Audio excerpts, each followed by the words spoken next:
Híjole. Muy bien. Qué gusto que esté aquí con nosotros. Y la verdad de las cosas es que, como le decía al inicio, desafortunadamente mucha gente prefiere el fútbol. Pero, pero bueno, tenemos que seguir trabajando y avanzando para que más gente conozca y reconozca el poder tener una relación con el Señor. Amén. Muy bien. Y vamos a la palabra, porque ya sabe usted que estamos leyendo primera de Samuel, primer libro de Samuel. ¿Y quién es de esas personas que anota cada miércoles lo que estamos estudiando? ¿Sí? ¿Y qué capítulos vimos la semana pasada?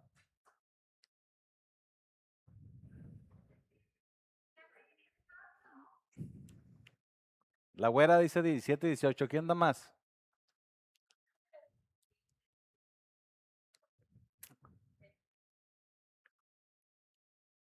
17 y 18.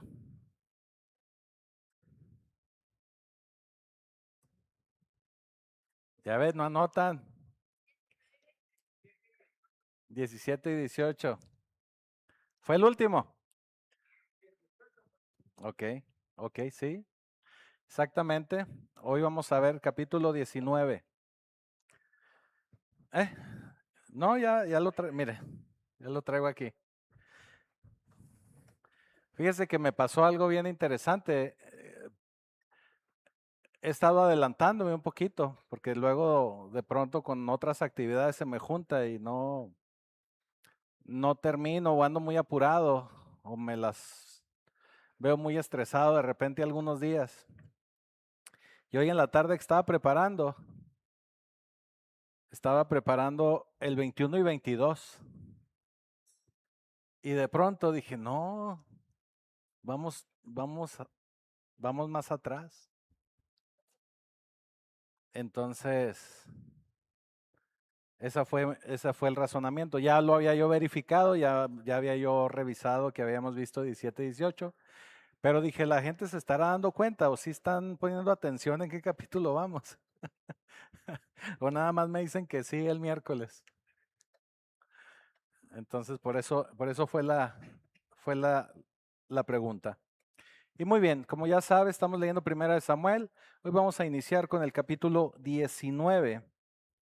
Pero antes quiero recordarle nuestros servicios, miércoles 7 de la tarde, servicio general que estamos haciendo estudio, lectura de la Biblia.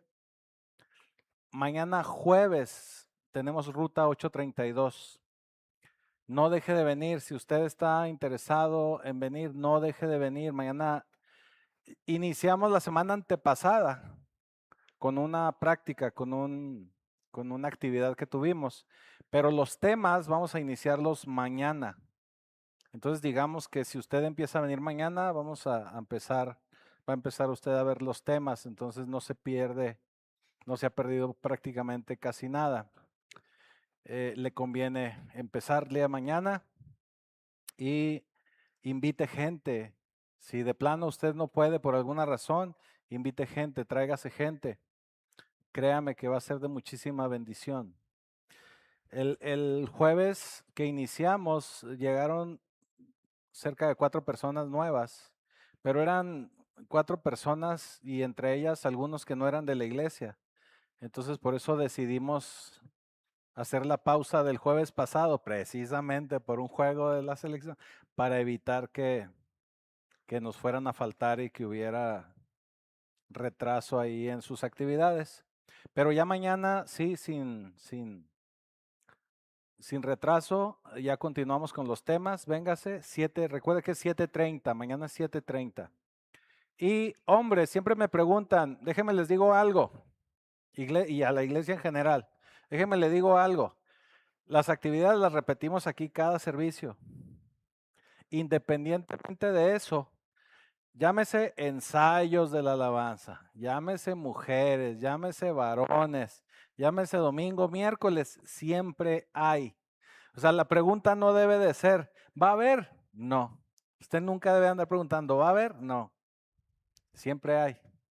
No pregunte si hay. Siempre hay. Sí, estamos de acuerdo. ¿Cierto? Cierto. Cierto. Es que me pasa mucho con los varones. ¿Va a haber? Pues ya sabe que sí. Ajá. Y luego, los ensayos de la alabanza. Hay un grupito de los de la alabanza que ahí estoy yo de metiche. Y también, ¿va a haber ensayo? Pues ya sabe que sí. ¿Sí me explico? Quiero sacar la mano así por el teléfono y sí hay ensayo. No, no se crean. No, entonces, bueno, nada más lo digo de esa forma, para hacerlo un poco más divertido, pero le digo, siempre hay. Cuando no llega a ver, ojo, cuando no llega a ver es cuando sí vamos a avisar y vamos a estar atentos de decirle no hay, póngase listo, no va a haber, se cancela por alguna razón. Pero mientras tanto, todas las actividades siguen, continúan. Mire, por ejemplo, y lo voy a decir, lo voy a abordar de una vez. Mujeres y varones es algo que nos propusimos tanto la pastora y su servidor empezar a hacerlo de manera cotidiana. ¿Por qué? Porque el año pasado tuvimos por ahí algunas situaciones en las que vimos tanto desánimo que las dejamos de hacer. De verdad, y así se lo digo. Porque era más desgastante para nosotros estar preparando y viniendo que realmente la gente que estaba recibiendo. Lo empezamos a hacer y empezó a ver y empezamos a ver muy buena respuesta. El detalle es que la gente otra vez nos está empezando a faltar. A mí me da mucha tristeza que las mujeres ponen mesas, ponen manteles, ponen arregles. ¿Y qué cree? Vienen 2 o 3. No siempre, ¿verdad? Pero hay días que sí vienen más. Pero vaya, cada una de las actividades. El viernes tuvimos lechón, tuvimos ahí, luego le enseño una foto. Vinieron 3, entre todos, entre 3 nos tuvimos que acabar todo. Así que, no, no se crea, los varones sí. Sí, todos comimos burrito. Pero sí, me refiero a que hacemos el esfuerzo y la verdad, y todo lo hacemos en el nombre del Señor, de verdad. Lo hacemos con mucho cariño y sobre todo para el Señor. Pero sí, en nuestra carnita, y se lo voy a decir así, se siente bien gacho y nos da tristeza que no respondan. Y no es regaño, porque usted dirá, pues estamos regañando a los que sí vienen y los que no vienen está muy a gusto. No, no es regaño. Nada más se lo platico para que usted pase la información, invite, jálelos y que no dejen de venir. Mire, cuando empezó lo de mujeres, yo veía un grupito de mujeres que venían todas y muy entusiasmadas y mujeres jóvenes y todo. Ya no las veo. No sé qué pasó, pero ya no las veo. Y venían otras tantas, ¿verdad? Pero, o sea, no dejen de venir, no se desanimen. Que porque la hermana me sacó la lengua. Ay, que porque no me saludó. No, no, no, no. Usted venga. Eso significa entonces que no estamos madurando en el Señor. Igual en varones, igual en cualquier otra actividad de la iglesia. ¿Estamos? Lo tenía que decir porque la pastora así como que se desahoga en la administración y yo llego directo a predicar y normalmente no me desahogo. Así que se tenía que decir y se dijo. Ahora sí, vamos a orar. Señor, te damos gracias por esta palabra. Sabemos que en todo nos das dirección. Nos muestra, Señor, tu perspectiva de reino en este libro de Samuel. Y te damos ya gracias, Señor, por todo lo que nos vas a revelar y todo lo que nos vas a mostrar. Te lo agradecemos en el poderoso nombre de Jesucristo. Amén y amén. Y en estos capítulos vamos a seguir viendo una perspectiva de Dios acerca de su reino, acerca de una perspectiva de reino de Dios. Recuerde que aquí en Pacto Vivo hablamos de eso, de establecer reino, de ser reino. Y el libro de Samuel nos da y nos habla esa perspectiva de reino. Nos habla de la soberanía de Dios, nos habla de pactos, nos habla también de guerra espiritual. Vemos muchas batallas, pero todo tiene un reflejo en lo espiritual. Entonces es muy importante verlo. También podemos ver cómo el Señor protege a su ungido, así como ahora nosotros al recibir al Espíritu Santo, al recibir a Jesucristo, recibimos la unción del Espíritu Santo. Y tenemos esa misma protección y unción cuando estamos unidos al Señor. Y ahorita lo explicaba la pastora. Él lo que busca es que siempre estemos unidos a Él, que tengamos una relación con Él. Y es algo de lo que vamos a ver en estos capítulos. Capítulo 19. Aquí en este capítulo 19 vamos a ver cómo la envidia de Saúl por David deja de ser un secreto. O sea, si al principio así como que lo veía feo, como que al principio como que le hacía mala cara, pues aquí ya no. Aquí como decimos en mi barrio, aquí derecha la flecha. Aquí ya él empieza a mostrar que no quiere a David, pero empezamos a ver cómo Dios empieza a proteger a su ungido. Dice capítulo 19:1. Habló Saúl a Jonatán su hijo y a todos sus siervos para que matasen a David. Fíjese. Pero Jonatán, hijo de Saúl, amaba a David de gran manera y dio aviso a David diciendo: Saúl, mi padre, procura matarte. Por tanto, cuídate hasta la mañana y estate en lugar oculto y escóndete. Y yo saldré y estaré junto a mi padre en el campo donde estés. Y hablaré de ti a mi padre y te haré saber lo que haya. Jonatán habló bien de David a Saúl, su padre, y le dijo: no peque el rey contra su siervo David, porque ninguna cosa ha cometido contra ti, porque sus obras han sido muy buenas para contigo, pues él tomó su vida en su mano y mató al filisteo, y Jehová dio gran salvación a todo Israel. Tú lo viste y te alegraste. ¿Por qué pues pecarás contra la sangre inocente, matando a David sin causa? Y escuchó Saúl la voz de Jonatán y juró Saúl: vive Jehová, que no morirá. Llamó Jonatán a David y le declaró estas palabras. Y él mismo trajo a David a Saúl y estuvo delante de él como antes. Digamos que aquí, después de todo lo que le dijo Jonatán, dijo Saúl: no, pues sí es verdad. O sea, pobre chamaco. No tengo por qué matarlo, realmente sí nos echó la mano, mató al gigante, al que todos le teníamos miedo, que nadie queríamos enfrentar. Entonces podemos ver cómo Jonatán actúa como un pacificador, como un intercesor, como alguien que está orando por otra persona porque esa otra persona tiene una necesidad. ¿Se fija? Ese es el papel que nosotros debemos de adoptar cuando intercedemos, cuando oramos. Cuando oramos por una persona o que se nos pide oración por alguien, esa es la manera en que tenemos que orar. Hablando con el Señor, hablando con el Padre, dándole todos los beneficios de esa persona y cómo el Señor va a recibir gloria a través de ayudar a esa otra persona, y usted va a ver cómo vamos a empezar a ver oraciones contestadas. ¿Sí? Ahora, otra cosa que hace Jonatán es que le recuerda la victoria que tuvo David sobre el gigante.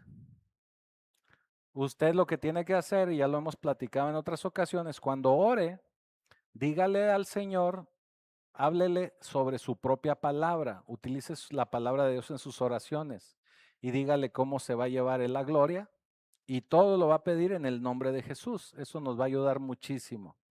Esos son los 3 tips que cada vez les recuerdo para que utilicen sus oraciones. Así que cuando Saúl escuchó esta verdad, pues despertó momentáneamente de ese trance que tenía de enojo, de odio en contra de David. ¿Sí? Pero, como toda voluntad humana, ¿qué cree? Todo esto fue temporal. Porque así somos los seres humanos. Un día andamos bien emocionados y otro día como que se nos olvidó que traíamos mucha emoción y otro día como que más o menos otra vez, y así somos los seres humanos, ¿verdad? Entonces, versículo 8. Después hubo de nuevo guerra y salió David y peleó contra los filisteos y los hirió con gran estrago y huyeron delante de él. Y el espíritu malo de parte de Jehová, fíjese, el espíritu malo, ¿de quién venía? De Jehová. Vino sobre Saúl y estando sentado en su casa tenía una lanza a mano mientras David estaba tocando.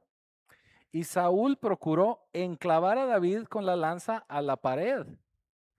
Dijo, este sí, aquí lo dejo como estampilla en el sobre.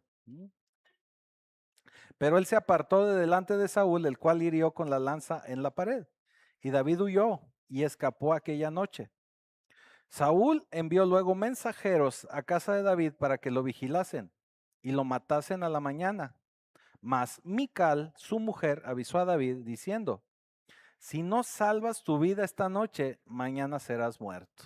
O sea, si no te vas de ya, mañana quién sabe si la vamos a contar. En otras palabras, le dijo, la casa está rodeada, pélate David. Así le dijo. Y descolgó Mical a David por una ventana y él se fue y huyó y escapó. Tomó luego Mical una estatua. Fíjese ¿qué tomó? Una estatua, una estuata. Un menú.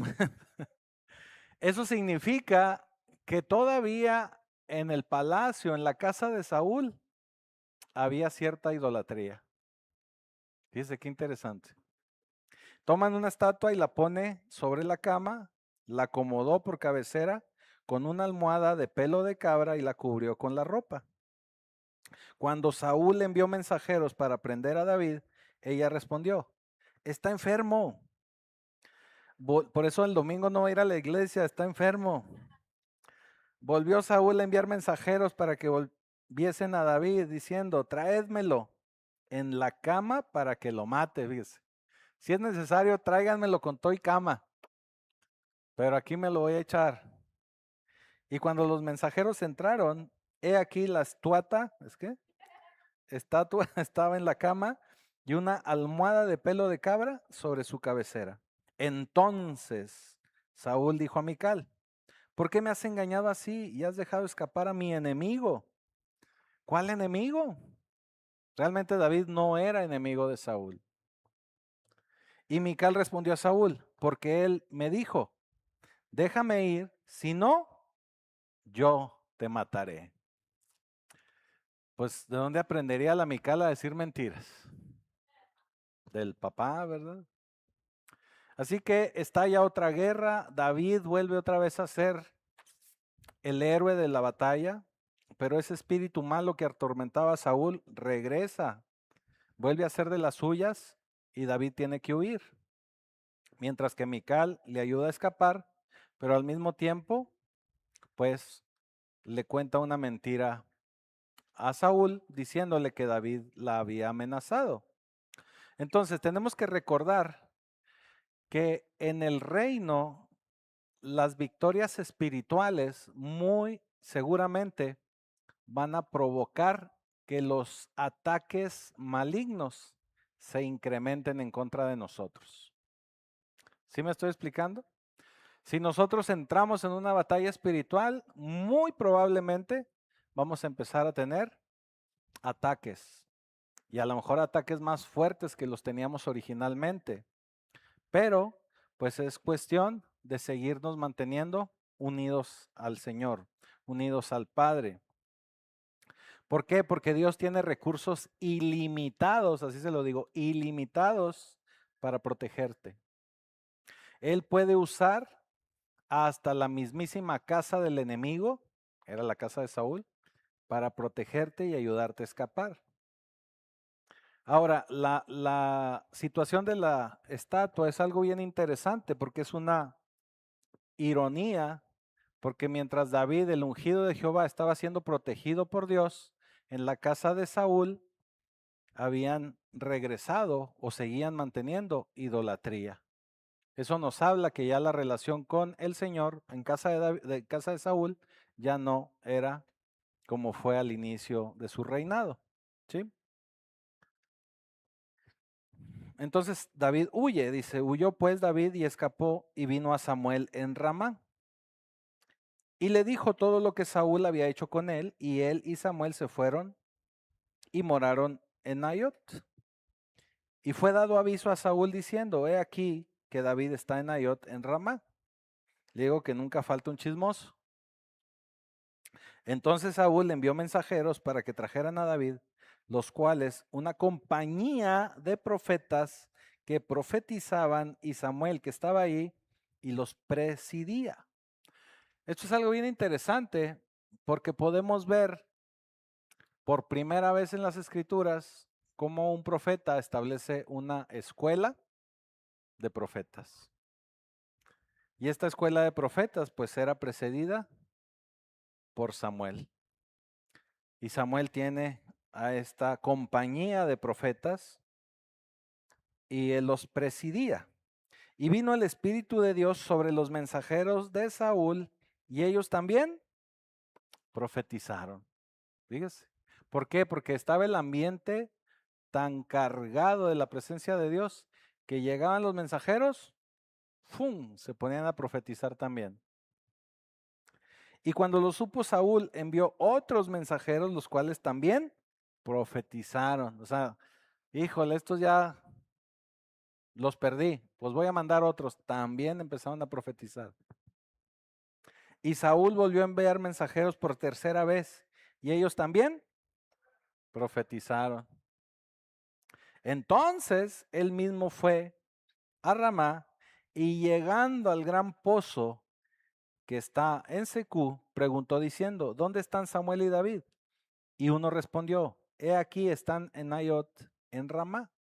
Y fue a Naiot en Ramá y también vino sobre él el Espíritu de Dios y siguió andando y profetizando hasta que llegó a Naiot en Ramá. Y él también se despojó de sus vestidos, hacía mucho calor, y profetizó igualmente delante de Samuel y estuvo desnudo todo aquel día y toda aquella noche. De aquí se dijo, ¿también Saúl entre los profetas? ¿También Saúl entre los profetas? Esto nos habla, esto es uno de los pasajes más poderosos sobre la guerra espiritual, porque había tal ambiente de guerra espiritual y de la presencia de Dios en la atmósfera que todos aquellos que se acercaban al lugar empezaban a profetizar inmediatamente. El Señor inmediatamente los tocaba y empezaban a profetizar. David, al huir del palacio de Saúl, llega con Samuel buscando una cobertura espiritual. Y cuando están en Naiot, empiezan a estar en la presencia de Dios. Cuando los enemigos entran, todos, totalmente todos o completamente todos empiezan también a profetizar. Fueron obligados a profetizar. Ahora, el versículo 24 nos dice que Saúl se despoja de sus ropas reales y empieza a profetizar en el suelo. Esto es bien interesante, porque aquí Dios demostró, y lo demostró públicamente, que el que tenía la verdadera autoridad y control de las cosas era él. Porque hasta el mismísimo rey, o el que se sentía que sigo siendo el rey, le despojó de las vestiduras reales, lo desnudó y lo puso a profetizar. Entonces, ¿quién tenía el control? ¿Saúl o el Señor? Pues ciertamente que el Señor. Ahí Dios demostró que él tenía el verdadero poder, la autoridad. Eso significa que cuando nosotros estamos bajo la verdadera cobertura espiritual de Dios y el propósito de Dios, Él puede desarmar, fíjate, puede desarmar a tus enemigos. Y lo puede hacer simplemente cambiando la atmósfera del lugar en donde se encuentran. Así de sencillo, así de fácil, vamos a decirlo. Capítulo 20. Capítulo 20. Después David huyó de Naiot en Ramá y vino delante de Jonatán y dijo, ¿qué he hecho yo? ¿Cuál es mi maldad o cuál es mi pecado contra tu padre para que busque mi vida? Él le dijo, en ninguna manera, no morirás. He aquí que mi padre ninguna cosa hará, grande ni pequeña, que no me la descubra, o sea, que no me la cuente antes, porque pues me ha de encubrir mi padre este asunto, no será así. O sea, Jonatán era prácticamente el consejero de Saúl. Entonces, por eso él confiaba que cualquier situación que se fuera a desarrollar, pues Saúl se la iba a hacer saber a Jonatán. ¿Sí? Versículo 3 dice, y David volvió a jurar diciendo, tu padre sabe claramente que yo he hallado gracia delante de tus ojos y dirá, no sepa que Jonatán para que no se entristezca. No sepa esto Jonatán para que no se entristezca y ciertamente vive Jehová y vive tu alma que apenas hay un paso entre mí y la muerte. O sea, David seguía con esa duda. Entonces le dice, mira, no, no se puede descartar o no te puedo decir que no suceda que tu papá, sabiendo la relación que tenemos tú y yo, que somos bien amigos, ya deje de platicarte cosas sabiendo que tú puedes venir a contármelas. Porque la verdad de las cosas es que te esté persiguiendo el rey, pues dice uno, pues anda a salto de mata, ¿verdad? En cualquier momento podría acabar con él. Le dice, apenas hay un paso entre mí y la muerte. Eso significa que David estaba humanamente en el límite, o vaya, se sentía acorralado, sentía que no había un lugar para él. ¿Sí? Y Jonatán dijo a David, lo que deseare tu alma, haré por ti. Y David respondió a Jonatán, he aquí que mañana será nueva luna, y yo acostumbro sentarme con el rey a comer, mas tú dejarás que me esconda en el campo hasta la tarde del tercer día. Si tu padre hiciere mención de mí, dirás, me rogó mucho que lo dejase ir corriendo a Belén, su ciudad, porque todos los de su familia celebran ahí el sacrificio anual. Si él dijere bien, bien está, entonces tendrá paz tu siervo, mas si se enojare, sabe que la maldad está determinada de parte de él. Harás pues misericordia con tu siervo, ya que has hecho entrar a tu siervo en pacto de Jehová contigo.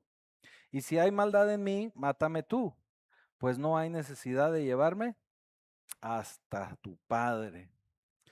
Aquí se están poniendo de acuerdo en una situación en la que le dice David, bueno, si tú le cuentas que yo voy a ir estos días a celebrar estas fechas con mi familia y él está tranquilo, pues yo voy a estar tranquilo e iré. Pero si él se molesta y se enoja, bueno, pues dímelo para estar yo prevenido, ¿verdad? Para no tener que ser tomado por sorpresa.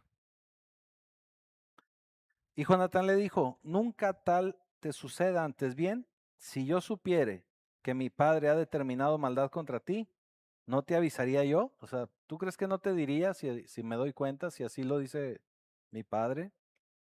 Dijo entonces David a Jonatán, ¿quién me dará aviso si tu padre te respondiere ásperamente? O sea, si te responde molesto, ¿verdad? El rey. Entonces, Jonatán dice en el 11, y Jonatán dijo a David, ven, salgamos al campo. Y salieron ambos al campo. Entonces dijo Jonatán a David, Jehová Dios de Israel sea testigo. Cuando le haya preguntado a mi padre mañana a esta hora, o el día tercero, si resultare bien para con David, entonces enviaré a ti para decírtelo saber, para hacértelo saber.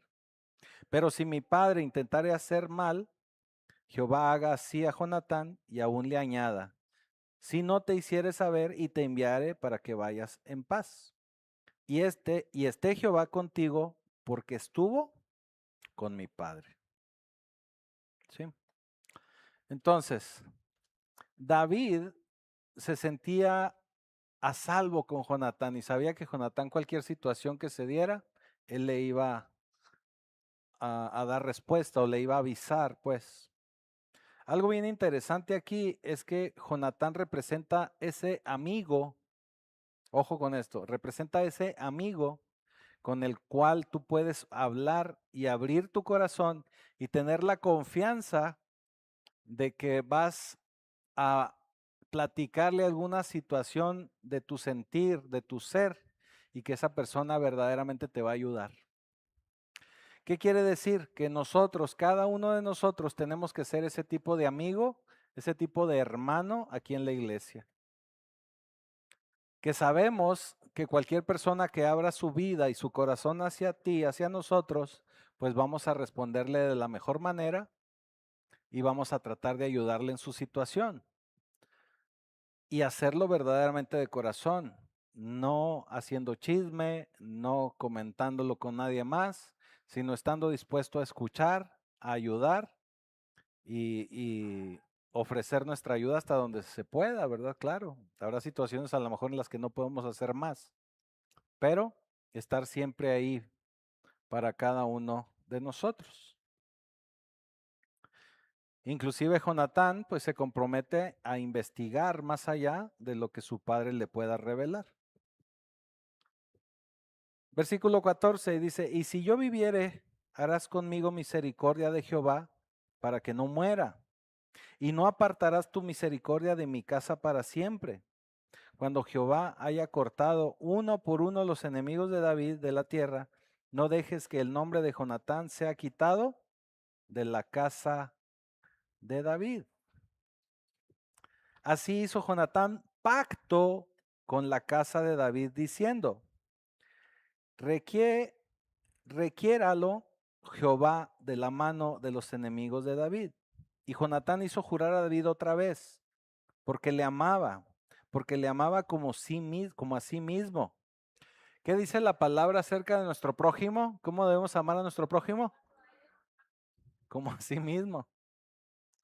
Luego le dijo Jonatán, mañana es nueva luna y tú serás echado de menos, porque tu asiento estará vacío. Estarás pues 3 días y luego descenderás y vendrás al lugar donde estabas escondido el día que ocurrió esto mismo, y esperarás junto a la piedra de Esel. Y yo tiraré 3 saetas hacia aquel lado, como ejercitándome al blanco. Luego enviaré al criado diciéndole, ve, busca las saetas. Y si dijere al criado, he ahí las saetas, mas acá de ti, tómalas, tú vendrás porque paz tienes y nada malo hay. Vive Jehová. Mas si yo dijera al muchacho así, he allí las saetas más allá de ti, vete, porque Jehová te ha enviado. En cuanto al asunto de que tú y yo hemos hablado, esté Jehová entre nosotros dos para siempre. Aquí hay algo bien interesante porque Jonatán hace un juramento solemne, vamos a decirlo así, hace un juramento solemne ante Dios. Le pide a David que cuando, en otras palabras, ¿verdad?, que cuando David llegue al trono, que cuando él esté en el trono y Dios empiece a eliminar a todos los enemigos de David, muestre misericordia no solamente con él, sino con su descendencia. Y luego diseñan la famosa señal de las 3 flechas para comunicarle a David si hay paz o hay peligro. Esto significa que lo que acabamos de leer es la teología de pacto. Le podríamos decir de esa manera. ¿Qué significa la teología de pacto? Que cuando nosotros hablamos así con el corazón y nos comprometemos a algo con el Señor, Él va a establecer ese pacto con nosotros. Realmente nosotros de alguna forma ya tenemos ese pacto con Dios y tenemos ese pacto de protección, de ayuda, de unción. Cuando usted recibió a Jesucristo, por eso es Él que nos pone el Espíritu Santo y a partir de ese momento tenemos ese pacto con Él. El problema es que nosotros constantemente nos queremos apartar del pacto. No cumplimos con el pacto. El Señor es el que sí está ahí, que siempre va a cumplir su palabra, pero nosotros somos los que luego andamos ahí jaloneando el pacto. ¿Por qué? Pues de distintas formas, ya sea pecando, ya sea no haciendo lo que le hemos prometido al Señor, ya sea no estando en esa relación de oración y comunión con Él, con su palabra. Son varias formas en que nosotros en ocasiones no cumplimos ese pacto. Pero tenemos que saber que el Señor siempre se ha movido y siempre ha actuado a favor de nosotros por medio de pactos. ¿Sí? Jonatán sabía que al David ser el ungido, tenía que quitar a la familia de Saúl de su camino. Vaya, el que estaba en ese momento como enemigo de David, pues era Saúl su padre. Entonces él entendía que cuando David empezara a tomar posesión del trono, Dios, nuestro Señor, Jehová, iba a empezar a acabar con todos esos enemigos. Entonces por eso él hace este pacto, para que él tuviera misericordia con él y con su descendencia. Ahora, un pacto, un pacto bíblico no se basa en únicamente lo que podemos obtener, sino es un compromiso de mutuo acuerdo, donde sí, yo recibo muchos beneficios de parte de Dios, pero yo me tengo que esforzar también en cumplir mi parte, porque tengo que estar bajo la autoridad de Dios. ¿Sí? Jonatán estaba asegurando misericordia con ese pacto, no solo para él, sino para toda su descendencia. Y usted debe de recordar, porque conoce la historia, que tiempo más tarde o tiempo después vamos a ver cumplida esa promesa en Mefiboset. ¿Recuerda? Y ese Mefiboset va a demostrar que las decisiones de reino, ojo con esto, las decisiones de reino que usted tome hoy van a tener repercusión mañana, en el futuro. Tanto buenas como malas. En este caso era una decisión buena, un pacto bueno que hizo Jonatán con David, y la repercusión fue por medio de Mefiboset, que Dios tuvo misericordia de él. Pero si usted recuerda cuando vimos la parte donde Saúl no obedeció a Dios de acabar con todos los amalecitas, ¿sí? ¿Recuerda? La parte negativa es que uno de los descendientes de esos amalecitas terminó siendo Amán, quien estaba buscando la destrucción del pueblo judío en el libro de Esther. ¿Se fija? Entonces, siempre hay repercusiones de lo que hacemos hoy. Va a haber repercusiones el día de mañana. El lunes o los lunes, cada 15 días tengo una célula allá casi por Delicias. De veras, allá. Y precisamente este lunes hablábamos un poquito acerca de cómo lo que nosotros hacemos, nuestras decisiones, recaen muchísimas consecuencias. En ocasiones ni siquiera son cuestiones relacionadas directamente con el pacto que tenemos con Dios, sino son situaciones que tenemos que afrontar por decisiones mal tomadas. ¿Sí? Y lo dije con todas sus letras, se me hace que no debía haber sido tan crudo cuando lo dije, pero lo dije de esa manera. Le dije, miren, y le voy a decir el ejemplo que di, porque sí, ya después lo pensé y dije, bueno, pues ya lo dije. Había una parejita de jóvenes ahí en la célula. Entonces, porque déjenme, les digo que estábamos hablando que cualquier asunto que usted quiera encontrar, lo va a encontrar en la Biblia. Si es de finanzas, puede encontrar una recomendación en la Biblia. Si es de familia, una recomendación en la Biblia. Si es de matrimonio, una recomendación en la Biblia. Eso estábamos hablando. Entonces alguien por ahí me susurró, ¿y de noviazgo? No, le digo, de noviazgo no, porque en la Biblia no viene el noviazgo. ¿Cierto? No viene el noviazgo en la Biblia. ¿Qué significa? Que sí se pueden, así como que echar ojitos, pero cuando ya se busca algo en serio, realmente lo que deben de buscar es relacionarse para el matrimonio. O sea, el noviazgo, si usted busca el noviazgo en la Biblia, no viene.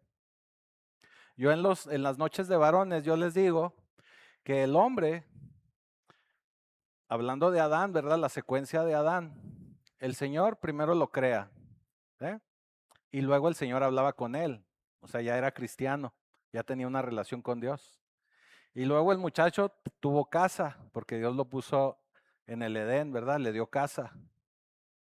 Y luego le dio trabajo, porque le dijo, oye, vas a cultivar aquí el Edén y vas a ponerle nombre a todos esos animalitos. ¿Se fija? Entonces tenía que ser cristiano, tenía que tener casa y tenía que tener trabajo. Ya cuando tenía esas tres cosas, entonces le arrimó a Eva. Antes de eso no existía Eva. ¿Se fija? ¿Por qué? Porque no hay noviazgo en la Biblia. Y lo le arrimó a Eva. ¿Se fija? Entonces así es. Entonces le digo a estos novios, en la Biblia no viene el noviazgo. Cuando usted piensa que ya está listo para casarse, es cuando se hace una proposición y se casan. ¿Sí? Yo sé que no sucede así al 100% en la vida real, pero al menos así es como nos lo dice la Biblia, ¿verdad? Ok. Entonces, el ejemplo que les iba a decir. Luego, por una decisión de 5 o 10 minutos de calentura, dan un mal paso. Y de ese mal paso nace un chamaco o chamaca.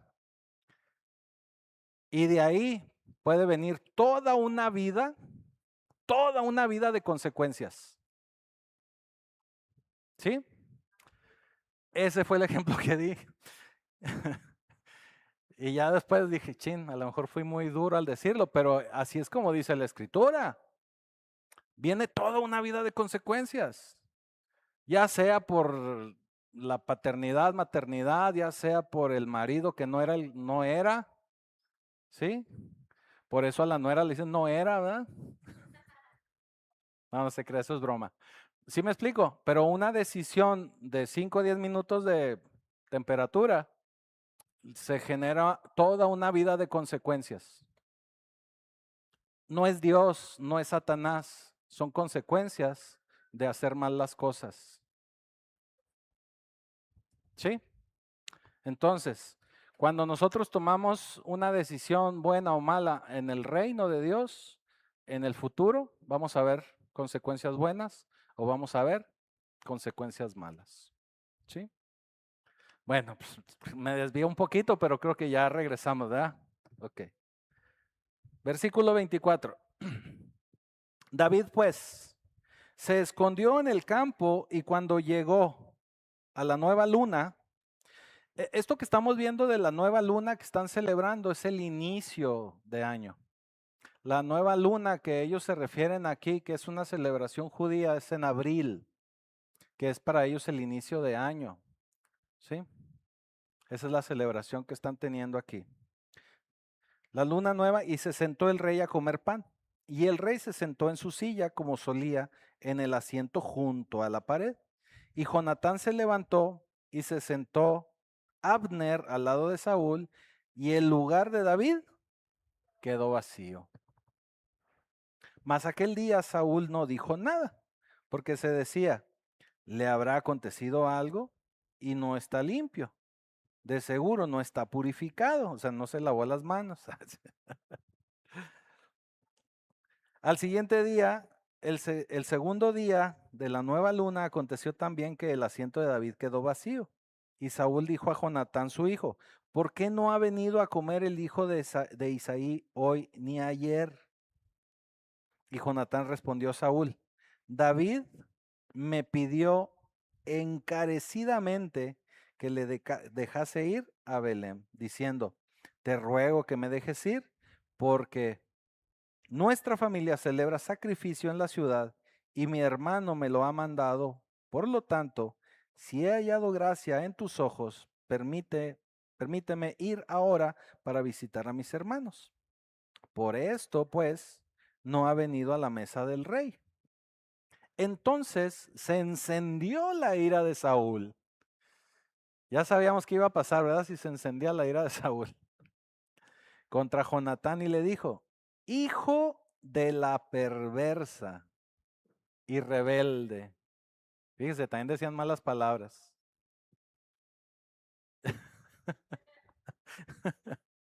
¿Acaso no sé yo que tú has elegido al hijo de Isaí para confusión tuya y para confusión de la vergüenza de tu madre?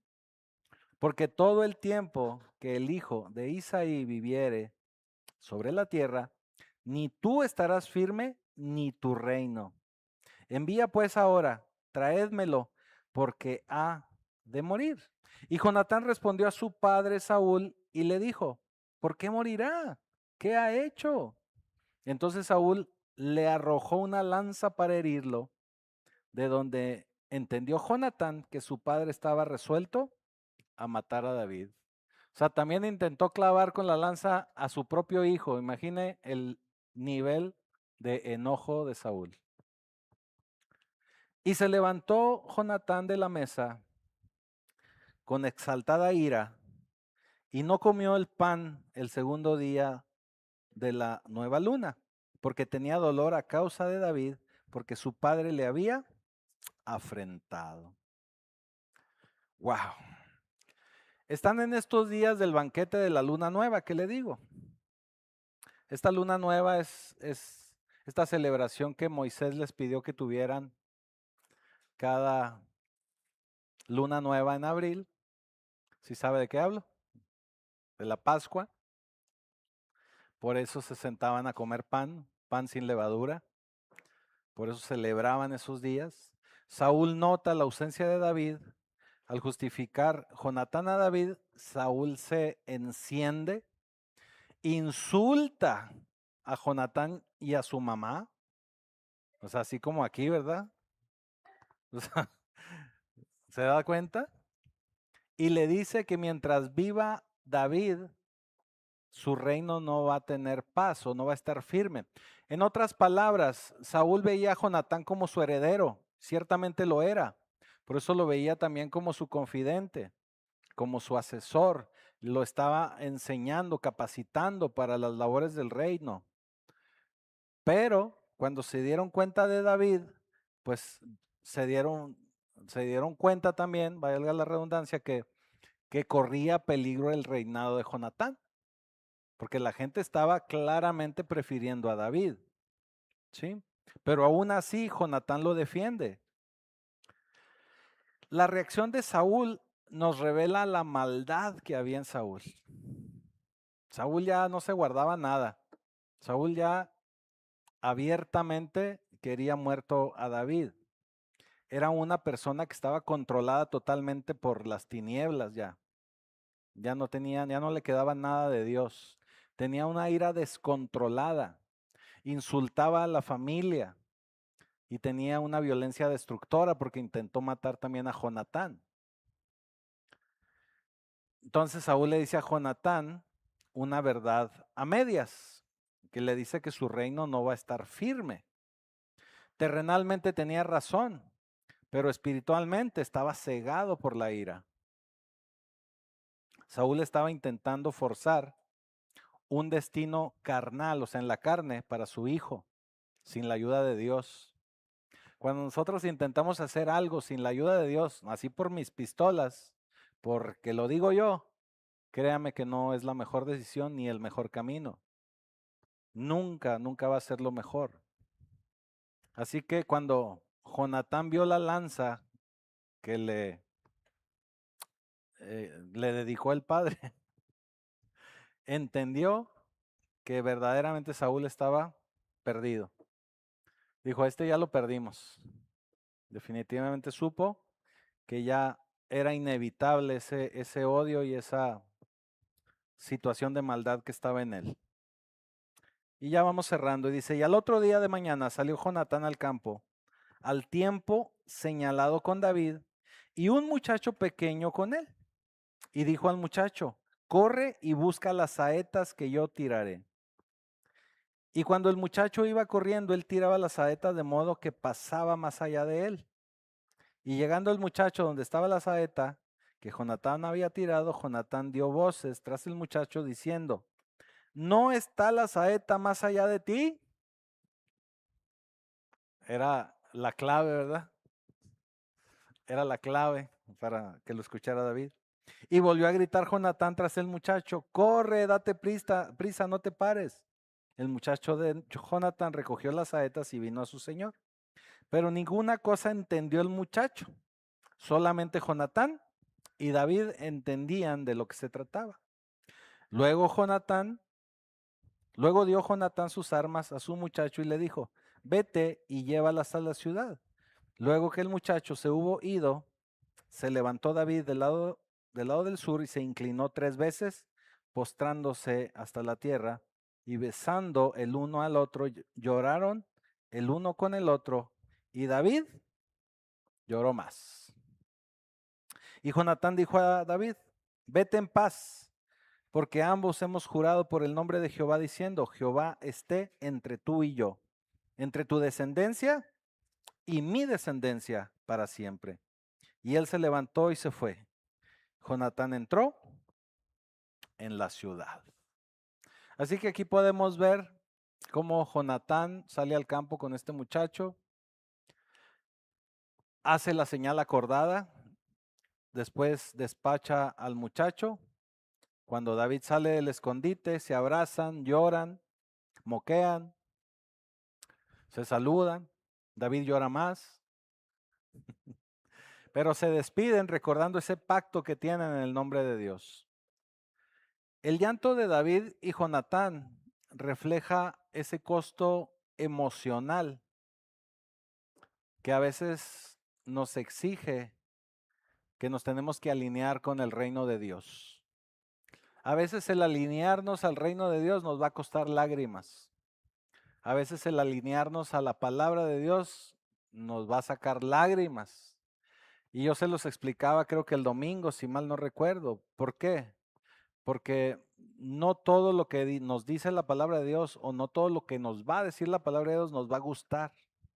Va a haber cosas que nos van a costar, va a haber cosas que nos van a hacer sufrir, cosas que tenemos que dejar, que soltar, nos van a hacer llorar.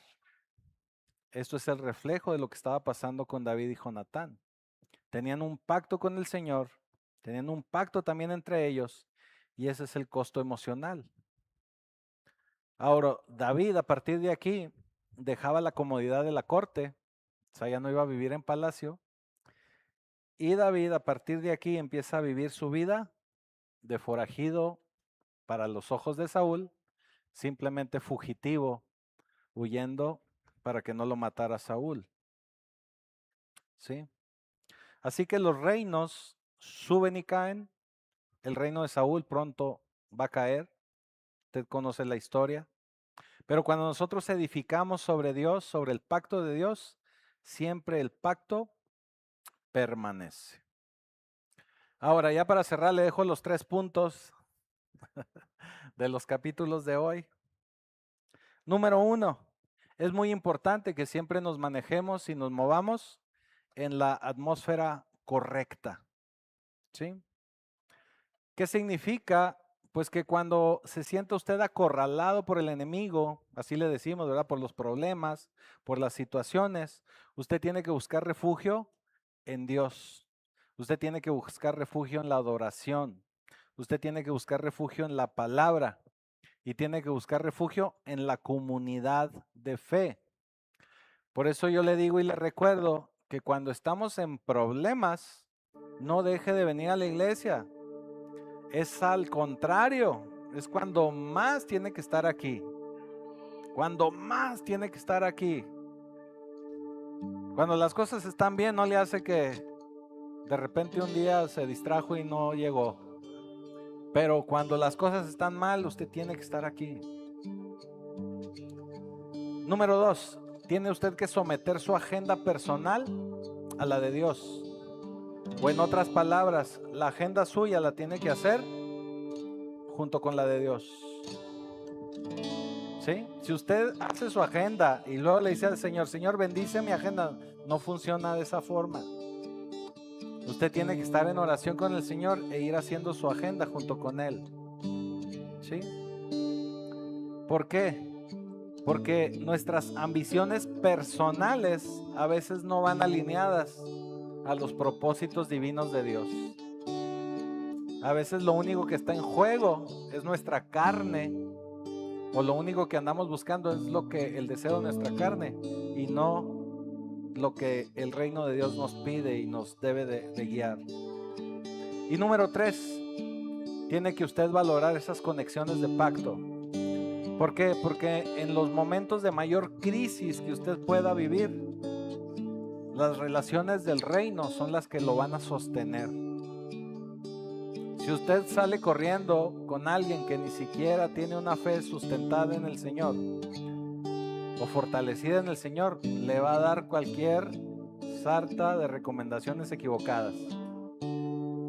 Pero si usted tiene esas conexiones de pacto con gente que vive de acuerdo al plan de Dios, usted va a recibir las recomendaciones correctas.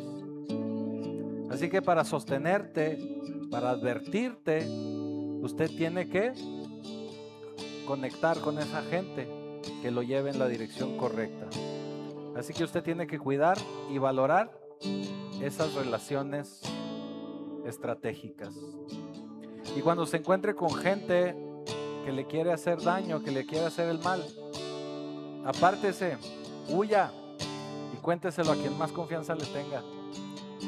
Eso de que por amor a Dios y que el amor de Cristo, sí, usted lo va a perdonar, usted lo va a amar, pero hay muchísima gente que usted la necesita lejos de usted, de verdad, lejos de usted, ¿sí? No ande ahí con el síndrome de la ambulancia, de que usted lo va a hacer cambiar, que usted la va a hacer cambiar. No, hay gente que de lejecitos se ven más bonitos, ¿sí? Muy bien, vamos a ponernos de pie, vamos a orar. Y con esto cerramos por el día de hoy. Bendito Señor, le damos gracias, Padre Santo, porque sabemos que tú tienes cuidado de cada uno de nosotros. Sabemos y entendemos que tú lo que buscas es fortalecernos, madurarnos de tal manera que podamos crecer en ti, en tu palabra, permaneciendo unidos a ti, como pámpanos unidos a la vid. Te damos gracias, Señor, porque cuando permanecemos en ti, tú permaneces en cada uno de nosotros y nos llenas de bendición, nos llenas de vida y nos llenas de provisión. Te damos ya gracias, Señor, por tu mano poderosa que está custodiando nuestras familias mientras nosotros nos encargamos de los asuntos de tu reino. Te damos ya gracias, Señor, en todo y por todo, en el poderoso nombre de Jesucristo. Amén.